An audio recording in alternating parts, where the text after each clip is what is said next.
முதல் வாசகம். உயிருள்ளோர் எல்லாருக்கும் அவளே தாய். தொடக்க நூலிலிருந்து வாசகம்.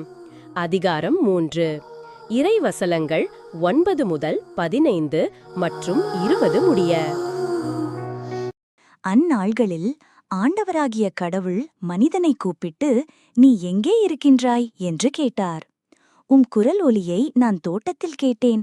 ஆனால் எனக்கு அச்சமாக இருந்தது, ஏனெனில் நான் ஆடையின்றி இருந்தேன். எனவே நான் ஒளிந்து கொண்டேன் என்றான் மனிதன். நீ ஆடையின்றி இருக்கின்றாய் என்று உனக்கு சொன்னது யார்? நீ உண்ணக்கூடாது என்று நான் விலக்கிய மரத்திலிருந்து நீ உண்டாயோ என்று கேட்டார்.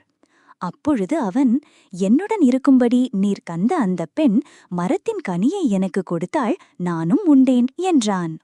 ஆண்டவராகிய கடவுள், நீ ஏன் இவ்வாறு செய்தாய் என்று பெண்ணை கேட்க, அதற்கு பெண், பாம்பு என்னை ஏமாற்றியது, நானும் உண்டேன் என்றாள்.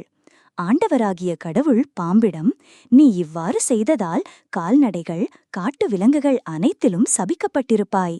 உன் வயிற்றினால் ஊர்ந்து உன் வாழ்நாள் எல்லாம் புழுதியை தின்பாய். உனக்கும் பெண்ணுக்கும் உன் வித்துக்கும் அவள் வித்துக்கும் பகையை உண்டாக்குவேன். அவள் வித்து உன் தலையை காயப்படுத்துவாய், நீ அதன் குதிங்காலை காயப்படுத்துவாய். மனிதன் தன் மனைவிக்கு ஏவாள் என்று பெயரிட்டான், ஏனெனில் உயிருள்ளோர் எல்லாருக்கும் அவளே தாய். ஆண்டவரின் அருள்வாக்கு.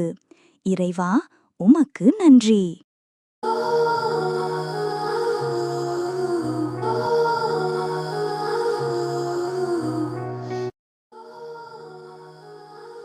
நற்செய்தி வாசகம். இவரே உம் மகன், இவரே உம் தாய். யோவான் எழுதிய தூய நற்செய்தியிலிருந்து வாசகம்.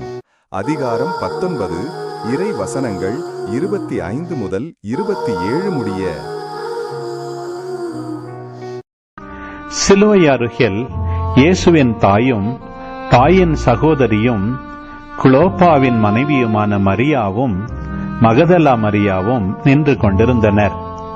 இயேசு தம் தாயையும் அருகில் நின்ற தம் அன்பு சீடரையும் கண்டு தம் தாயிடம், அம்மா, இவரே உம் மகன் என்றார்.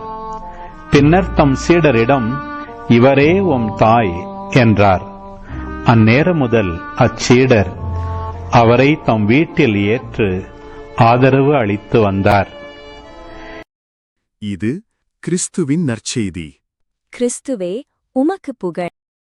Thanks for watching your Vinarasu channel. Please like and subscribe.